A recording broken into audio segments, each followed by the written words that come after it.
Hadirin sidang Jumat rahimakumullah.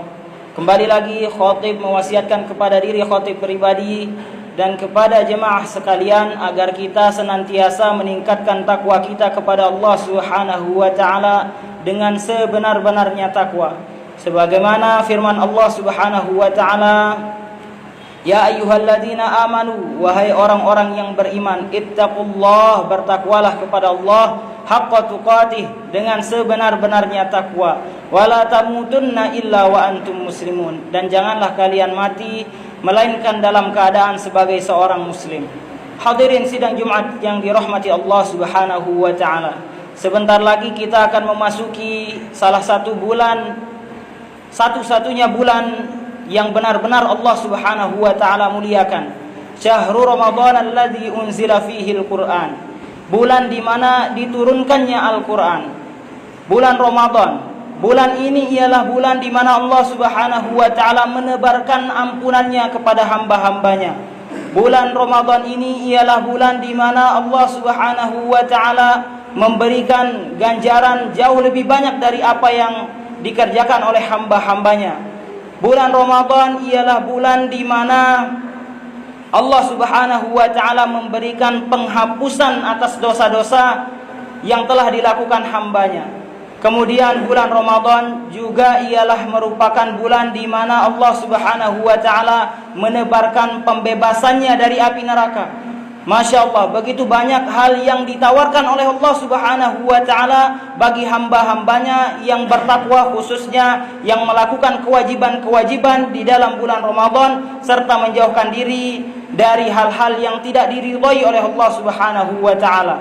Ampunannya Allah Subhanahu wa ta'ala, sebagaimana di dalam hadis Rasulullah sallallahu alaihi wasallam bersabda, man shoma ramadhana imanan wa ihtisaban ghufira lahu ma taqaddama min dzambi. Barang siapa yang berpuasa di bulan Ramadan karena keimanannya dan mengharap pahala hanya dari Allah Subhanahu wa taala, maka ia akan diampuni dosa-dosanya yang telah lalu. Kemudian juga di dalam bulan Ramadan Allah Subhanahu wa taala memberikan penghapusan atas dosa-dosanya, bukan sekedar pengampunan dari dosa, namun penghapusan atas dosa-dosa tersebut. Bahkan di dalam beberapa riwayat dijelaskan nanti akan ada hamba-hambanya Allah Subhanahu wa taala yang mendapatkan penghapusan dari dosa-dosa. Kemudian dia heran, mana dosa saya yang ini, mana dosa saya yang pernah dulu saya lakukan. Namun Allah Subhanahu wa taala telah menghapuskan dosa tersebut, bukan hanya sekedar diampuni saja.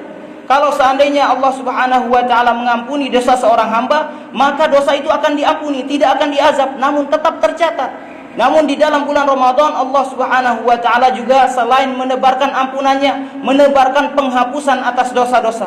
Dan yang jauh lebih luar biasa lagi, Allah Subhanahu wa taala menebarkan pembebasan dari api neraka. Yang dimana apabila orang mendapatkan pembebasan dari api neraka dari Allah Subhanahu wa taala, maka nanti ia akan langsung masuk ke dalam surganya Allah Subhanahu wa taala tanpa menyentuh neraka sedikit pun. Oleh karenanya marilah kita meningkatkan takwa kita kepada Allah Subhanahu wa taala mulai dari sekarang. Kita berusaha meningkatkan takwa kita, melatih diri kita fisik maupun mental untuk mendapatkan keberkahan di bulan Ramadan, untuk mendapatkan ampunannya Allah Subhanahu wa taala di dalam bulan Ramadan, untuk mendapatkan penghapusan dosa dan juga untuk mendapatkan pembebasan dari api neraka. Di dalam bulan Ramadan ada ibadah yang kita diwajibkan, yaitu berpuasa di bulan Ramadan, yang dimana salah satu fadilahnya yaitu sebagaimana yang telah disebutkan tadi, diampuni dosa-dosa yang telah lalu. Namun ingat bagaimana puasa ini, puasa bukanlah sekedar menahan lapar dan dahaga saja. Puasa yang diperintahkan ialah menahan semuanya dari hal-hal yang tidak diridhai oleh Allah Subhanahu wa taala. Oleh karenanya marilah kita berlatih dari sekarang. Apabila masih ada hal-hal yang kita lakukan yang tidak diridhai oleh Allah Subhanahu wa taala, kita berusaha untuk meninggalkannya, zahir maupun batin. Bagaimana batinnya? Batinnya dari hati kita, kita berusaha menghilangkan, mengurangi rasa-rasa dengki yang berada di dalam hati kita, riya, sum'ah, ujub dan lain sebagainya. Kita berusaha bersihkan hati kita. Kemudian di dalam pikiran kita, pikiran-pikiran yang tidak diridhai oleh Allah Subhanahu wa taala berusaha kita bersihkan.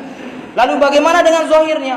Zahirnya ada tubuh kita yang begitu kompleks, yang dimana di dalam tubuh ini dapat kita lakukan untuk beribadah kepada Allah Subhanahu wa Ta'ala, dan juga tentunya seorang hamba dapat bermaksiat kepada Allah Subhanahu wa Ta'ala dengan tubuhnya.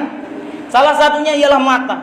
Dengan mata kita dapat melakukan ibadah kepada Allah Subhanahu wa Ta'ala, melihat hal-hal yang baik, kemudian kita kagum terhadap ciptaan Allah Subhanahu wa Ta'ala. Namun juga seorang hamba dapat melakukan maksiat dengan matanya, dengan melihat hal-hal yang tidak diridhoi oleh Allah Subhanahu wa Ta'ala. Begitu juga dengan telinga, kita dapat mendengar hal-hal yang baik, nasihat dapat kita dengarkan. Oleh karenanya, sebagian besar majelis taklim diperbanyak di bulan Ramadan agar kita mendengar hal-hal yang baik. Namun juga seorang hamba dapat mendengar hal-hal yang tidak baik, yang tidak diridhoi oleh Allah Subhanahu wa Ta'ala dengan sebab telinga ini, pendengaran ini. Kemudian tangan dan kaki, seorang hamba dapat beribadah kepada Allah Subhanahu wa Ta'ala, melakukan sholat, ruku, sujud.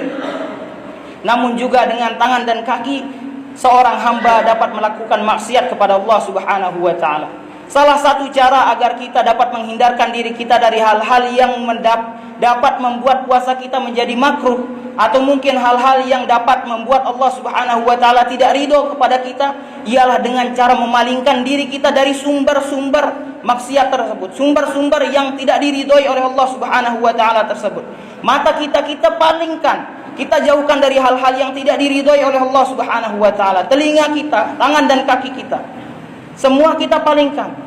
Namun ada satu dari anggota tubuh kita yang tanpa ada sebab ketiga atau tanpa ada faktor eksternal, kita dapat melakukan ibadah kepada Allah Subhanahu wa Ta'ala dan juga dapat menjerumuskan kita. Apa itu? Ialah lisan kita. Tanpa adanya faktor ketiga, tanpa adanya faktor eksternal, atau tanpa adanya objek lain, seorang dapat bermaksiat kepada Allah Subhanahu wa Ta'ala dengan lisannya, dengan lidahnya, dapat menggunjing orang, dapat melakukan ghibah, na'udzubillah, dan juga dapat melakukan seruan-seruan sumpah serapah, seruan-seruan yang tidak diridhoi oleh Allah Subhanahu wa Ta'ala, yang dimana di dalam hadisnya Nabi Muhammad sallallahu alaihi wasallam pernah bersabda, laisa minna man latimal khudud wa syaqqal juyub wa da'a bi da'watil jahiliyah. Di dalam hadis ini Rasulullah sallallahu alaihi wasallam sebutkan ada golongan yang bukan termasuk dari kita, sabda Nabi Muhammad sallallahu alaihi wasallam, dan salah satunya ialah wada'a bi da'watil jahiliyah, menyeru dengan seruan-seruan jahiliyah, na'udzubillah, seruan-seruan yang kita tidak tahu bagaimana dasarnya, namun saking terbiasanya kita lakukan, na'udzubillah. Oleh karenanya sebelum masuk bulan Ramadan, mari kita hindari hal tersebut, dan ini tanpa membutuhkan sesuatu pembantu dari luar, tidak. Hal yang membantu tidak ada, namun dapat kita lakukan. Na'udzubillah. Oleh karenanya lisan ini perlu kita jaga dengan ketat. Banyak sekali firman Allah Subhanahu wa Ta'ala dan hadisnya Nabi Muhammad sallallahu alaihi wasallam yang menganjurkan kita untuk bertutur kata yang baik. Firman Allah Subhanahu wa Ta'ala salah satunya, wa qulu linnasi husna. Bertutur katalah dengan manusia dengan tutur kata yang baik. Kemudian Nabi Muhammad sallallahu alaihi wasallam juga bersabda, wal kalimatu thayyibatu shadaqah, dan perkataan yang baik itu adalah sedekah. Lalu bagaimana dengan yang tidak baik? Na'udzubillah, tentunya dapat menimbulkan termasuk ke dalam golongan hal-hal yang tidak diridhoi oleh Allah Subhanahu wa Ta'ala. Oleh karenanya sebelum masuk bulan Ramadan, kita latih diri kita agar kita terbiasa menjaga diri kita dari hal-hal yang dapat menyebabkan puasa kita menjadi makruh.